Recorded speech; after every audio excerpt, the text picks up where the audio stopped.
Bonjour et bienvenue à un nouvel épisode de S'entreprendre, le balado où en 100 minutes, je rencontre 10 entrepreneurs qui nous partagent 10 conseils clés en démarrage d'entreprise. Je suis Timothée Langlois du Carrefour Jeunesse de Shawinigan, en compagnie de Cathy, dont nom de famille je l'ai oublié, Béliveau, qui vient de l'entreprise Réseau, qui est l'entreprise qui fait nos médias sociaux au Carrefour Jeunesse. Et j'adore vraiment ce que vous faites. Merci. Donc, je me suis dit... Vous seriez la personne parfaite, vous seriez l'équipe parfaite à inviter pour le balado d'aujourd'hui qui est comment apparaître et rayonner en ligne. Donc, merci d'avoir accepté mon invitation. Plaisir. Donc, Cathy, avant qu'on se mette à parler de la thématique de l'épisode, j'aimerais savoir qui es-tu et comment tu en es arrivé à cofonder Réseau. Oui. Moi, je suis une petite fille de Trois-Rivières, en fait, originaire de Trois-Rivières. Et effectivement, je suis associée avec Eugénie Maillotte-Sange, qui est ma blonde professionnelle.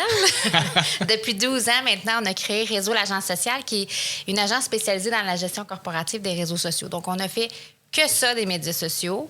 Tu veux que je t'explique un petit peu comment on en est venu à créer Je serais full l'entreprise? intéressée de connaître l'historique. OK. Si je recule, dans le fond, au tout début, moi, j'ai un bac en com de l'Université Laval. J'ai beaucoup voyagé, j'ai tiré mon bac. J'ai eu quelques emplois dans le domaine des communications pour aboutir à la Jeune Chambre de commerce de la Mauricie.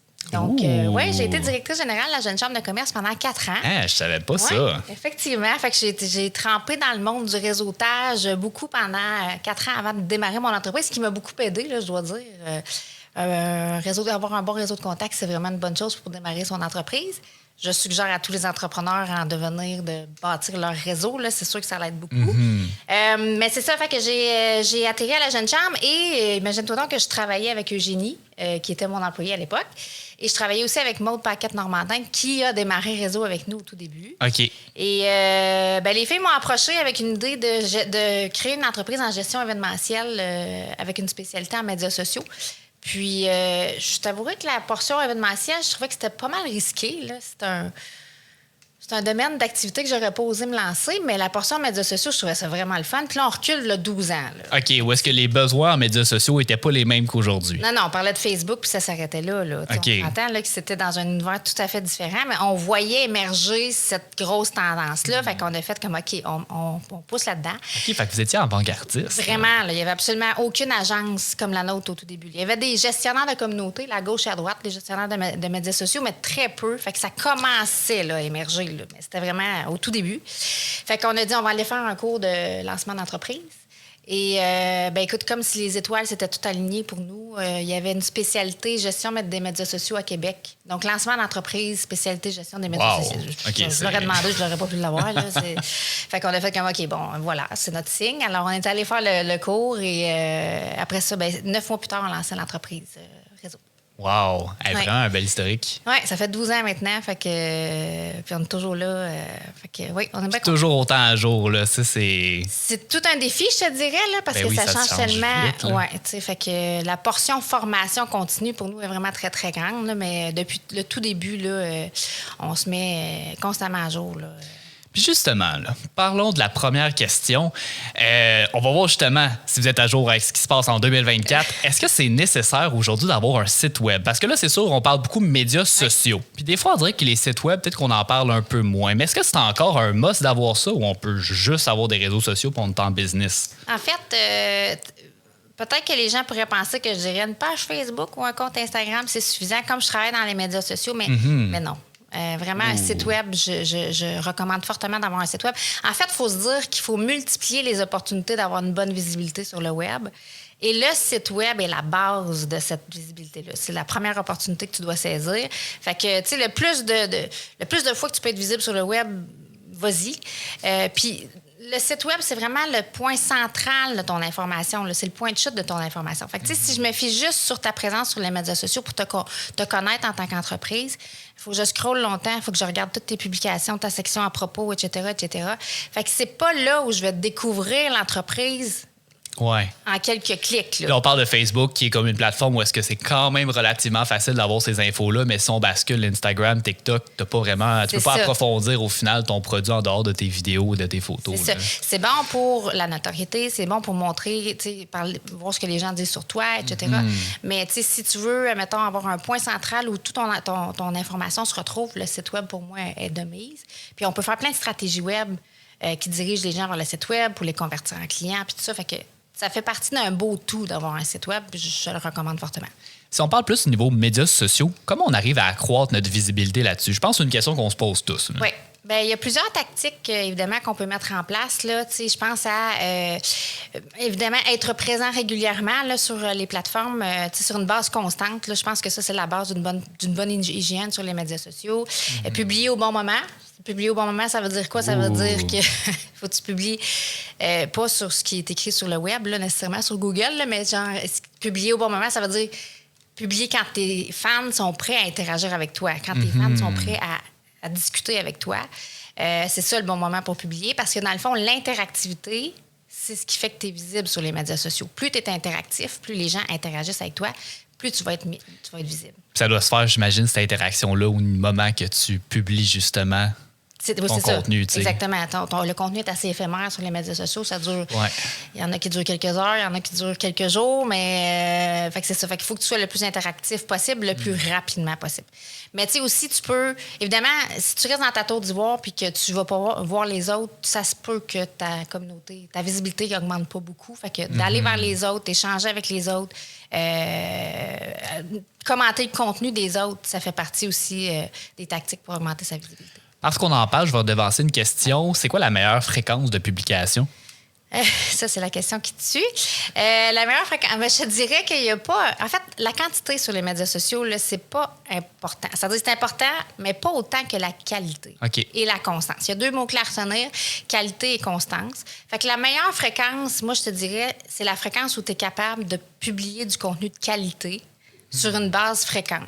Okay. Là, ça dépend de ton environnement, ça dépend de ton contexte. Si pour toi, tu es capable de produire du contenu de qualité une fois par semaine, ben ce sera une fois par semaine. C'est mieux ça que de publier pour publier sans avoir de stratégie, être super réactif puis de faire comme 3-4 publications par semaine, mais qu'il n'y a pas de stratégie en arrière de ça. Qu'est-ce que je veux dire par du contenu de qualité? C'est ça, je veux dire, c'est du contenu qui est réfléchi, qui répond à des objectifs, qui est interactif.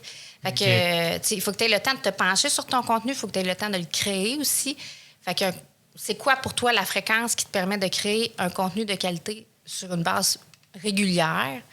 Ben vas-y avec ce que tu peux faire, puis ça sera ça ta fréquence. Puis justement, mettons que je viens de créer du contenu de qualité. Est-ce que tu me recommandes de payer pour promouvoir ces publications-là? Oui. Parce qu'on sait que c'est de la façon que les médias sociaux maintenant font beaucoup d'argent. Est-ce que tu le recommandes? Malheureusement, oui. Tant. C'est ça. OK, au revoir. Oui, malheureusement, oui. Parce que ça dépend, en fait. Si tu as déjà une communauté super engagée, il y en a qui ont des communautés interactives, engagées. Les gens partagent, commentent, répondent. Ça se fait de façon organique. C'est ça. Fait que ça, c'est correct. Tu n'es pas obligé d'aller vers de la pub. Le problème avec les médias sociaux, c'est que quand tu as des bons résultats... premièrement, quand tu publies, c'est faux de croire que ce sont tous tes abonnés qui voient passer ton contenu. Là. Les statistiques, c'est déprimant. Là. C'est en moyenne, c'est moins de 10 de tes abonnés qui vont voir passer ton contenu là, sur Facebook, sur Instagram. OK. Fait que c'est un peu déprimant quand on pense à ça.